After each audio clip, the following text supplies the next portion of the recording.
জানি এর আগে আমি ফুচকা নিয়ে 3টি শর্ট ভিডিও আপলোড করেছি, কিন্তু দেখো একটা ওই 50 থেকে 52 সেকেন্ডের ভিডিওতে তো সব কিছু বলে ওঠা সম্ভব হয় না।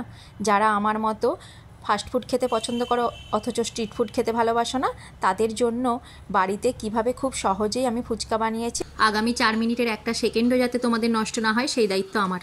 অনেকের কাছে শুনে আমিও এর আগে বহুবার আটা দিয়ে ফুচকা বানিয়েছি, কিন্তু বিশ্বাস করো এর আগে কোনো দিনও এতটা কুড়মুড়ে হয়নি। ফুচকা বানানোর জন্য নিয়েছি 1 বাটি চাল গুঁড়ি, সম পরিমাণে 1 বাটি সুজি, আর নিয়েছি 2 চামচ আটা, যেটা আমি বাইন্ডিংয়ের জন্য নিয়েছি। তোমরা চাইলে ওটা স্কিপ করতে পারো। সব কিছু ভালো করে মিশিয়ে নিয়ে ঈষদ উষ্ণ জল দিয়ে রুটি বানানোর জন্য যেইভাবে আটার ডো নরম করে মাখা হয় সেই রকম নরম করে মেখে নিয়ে একটা ভিজে কাপড় জড়িয়ে এটা রেখে দিতে হবে 20 মিনিট। যেহেতু সুজি আর চালগুড়ি দুটোই খুব ড্রাই, তাই নরম করে মাখতে হবে আর ভিজে কাপড় জড়িয়ে 20 মিনিট রেখে দিতে হবে। 20 মিনিট পর ছোট ছোট লেচি কেটে নিয়ে ছোট ছোট লুচির আকারে বেলে নিয়ে একটা শুকনো কাপড়ের ওপর এইগুলো বেলে রেখে দিতে হবে। তারপর কড়ায় সাদা তেল গরম করে নিয়ে একটা ওই ছোট ছোট লুচির মতো যেগুলো বেলে রেখেছিলাম সেগুলো নিয়ে তেলে ছাড়তে হবে। তেলে ছাড়ার সময় অবশ্যই মনে রাখতে হবে যেই দিকটা নিচে অর্থাৎ কাপড়ের ওপর ছিল ওই নিচের দিকটা তেলে দিতে হবে, তাহলেই একদম ফুলে উঠবে আর কুড়মুড়ে হবে। এইভাবে সমস্ত ফুচকাগুলো আমি বানিয়ে নিয়েছি। এইবার ফুচকার আলু কিভাবে বানিয়েছি একদম দোকানের মতো সেটাই তোমাদের সাথে শেয়ার করছি। দেখো, প্রথমে সেদ্ধ করা আলুগুলো হাত দিয়ে চটকে ভালো করে মেখে নিয়েছি। তারপর তার মধ্যে দিয়েছি পেঁয়াজ কুচি, সেদ্ধ কাঁচা লঙ্কা, সেদ্ধ ছোলা, শশা কুচি, ধনেপাতা কুচি, বিট লবণ, এমনি লবণ, ভাজা মশলা, একটু লেবু চিপে দিয়ে দিলাম, আর দিয়ে দিচ্ছি বাড়িতে বানানো 1 চামচ তেঁতুলের আচার। সব কিছু হাত দিয়ে ভালো করে মেখে নিতে হবে, যেইভাবে দোকানের কাকুরা খুব ভালো করে ফুচকার আলু হাত দিয়ে ডলে ডলে মাখে ঠিক সেইভাবে মাখতে হবে, না হলে কিন্তু টেস্ট হবে না। এরপর তেঁতুল জলের পালা। দেখো, তেঁতুল আমি গরম জলে কিছুক্ষণ আগে ভিজিয়ে রেখে দিয়েছিলাম।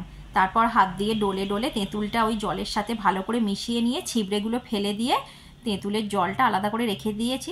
এর মধ্যে এবার এমনি জল দিলাম, বিট লবণ দিলাম, এমনি লবণ দিলাম, ভাজা মশলা, একটু লেবু চিপে দিলাম, লেবুর খোলাটাও জলেই দিয়ে দিয়েছি। তারপর একটা জলজিরার প্যাকেট দিলাম আর ধনেপাতা কুচি, সব কিছু ভালো করে মিশিয়ে নিলাম। যেই জারে আমি তেঁতুলটা সারা বছর সংরক্ষণ করে রাখি সেই জারে অল্প লবণ আর শুকনো লঙ্কা দিয়ে রাখি, তাই তেঁতুলের সাথে কিছু শুকনো লঙ্কার বীজও এই জলে চলে এসেছে। ভাবো না যেন আমি এতে আবার আলাদা করে শুকনো লঙ্কা মিশিয়েছি, আমি শুকনো লঙ্কা মেশাইনি। কিন্তু নাও, দোকানের মতো তেঁতুল জল একদম তৈরি। সব কিছু তৈরি, এবার ফুচকা সার্ভ করার পালা। হ্যাঁ, এই রকম কুড়মুড়ে কিছু পাপড়ি ভাজা ফুচকা সার্ভ করার আগে আলুর সাথে মেখে নিতে হবে, এতে ফুচকার স্বাদ দ্বিগুণ বেড়ে যায়। এতক্ষণ যখন কষ্ট করে ফুচকা বানানো দেখলে, তাহলে একটা জল ফুচকা কিভাবে বানাচ্ছি সেটা দেখেই যাও। খাওয়াতে তো পারছি না, তাই দেখেই চোখে শান্তি দাও। একদম দোকানের মতো ফুচকা বানাতে পারলাম কিনা কমেন্ট বক্সে জানিও। ভিডিওটা ভালো লাগলে লাইক, শেয়ার আর কমেন্ট করে জানিও। এই রকম সহজ সহজ ভিডিও পেতে আমার চ্যানেলটি কিন্তু অবশ্যই সাবস্ক্রাইব করে দিয়ে পাশে থেকো। ফুচকার দোকানে একদম শেষে যেই ফাউ ফুচকা দেয় তার স্বাদ যেমন মুখে লেগে থাকে, পরবর্তী দিন ফুচকা খেতে গেলে আমরা আবার ওই দোকানেই ফিরে যাই। তাই আমিও আমার ভিডিওর শেষে একটি ফাউ ফুচকা বানিয়ে দেখাচ্ছি, যাতে আপনাদেরও আমার এই ফাউ ফুচকার স্বাদ মনে লেগে থাকে, আবার পুনরায় আমার ভিডিও দেখতে আমার চ্যানেলে ফিরে আসেন। ফাউ ফুচকা বানানোর জন্য ফুচকার মধ্যে মেখে রাখা আলু, শশা কুচি, পেঁয়াজ কুচি, ধনেপাতা কুচি, বিট লবণ, বাড়িতে বানানো তেঁতুলের আচার অল্প, আর ওপর থেকে ঝুরি ভাজা অথবা সেউ ভাজা দিয়ে পরিবেশন করে দিলাম। কেমন লাগলো জানিও কিন্তু।